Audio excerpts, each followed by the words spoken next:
4 రోజుల క్రితం అంటే నేను ఫ్లిప్కార్ట్లో పార్సల్ బుక్ చేశానండి. ఈ రోజు వచ్చింది. ఈ పార్సల్ ఏంటంటే అండి ఫ్లిప్ పౌచ్ అనమాట, మొబైల్ ఫ్లిప్ పౌచ్.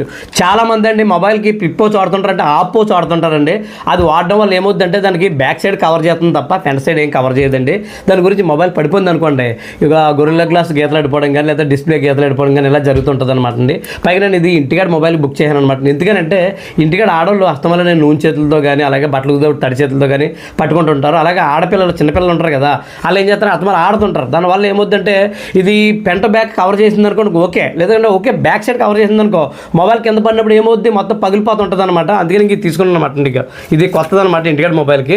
దీన్ని ఫ్లిప్ పౌచ్ అంటారు. అంటే చాలామందికి తెలుసు, దీని వాల్యూ తెలిసిన వాళ్ళు అయితే కంపల్సరీ ఇదే మళ్ళీ బుక్ చేసుకుంటారనమాట అండి. ఇది ఏమవుద్దంటే ఇక చూడండి, మొబైల్ పెడతాను చూడండి ఒకసారి.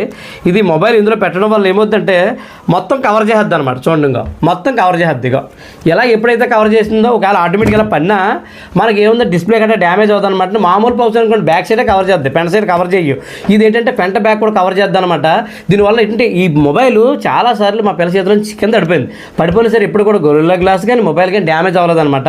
చాలా సేఫ్టీగా కాస్తుంది ఇది. అంటే ఈ పౌచ్ కోసం ఎందుకన్నా నువ్వు చెప్తున్నా అంటే ఇది మంచిది. ఇది ఎందుకంటే నేను నేను దీన్ని ప్రమోషన్ ఏమీ చేస్తలేదు, నేను నార్మల్గానే చెప్తున్నాను. ఎందుకంటే ఈ పౌచ్ వాడడం వల్ల మా మొబైల్ చాలాసార్లు డిస్ప్లే పగిలిపోకుండా గొరిల్లా గ్లాస్ పోకుండా కాపాడింది అనమాట. కాబట్టి ఈ వీడియో ఇంతేనమాట అండి, మీకు అర్థమైందని అనుకుంటున్నాను. ఈ వీడియో మీ ఫ్రెండ్స్ అందరికి షేర్ చేయండి, అలాగే వీడియో లైక్ చేసి మన పేజ్ని ఫాలో చేయండి.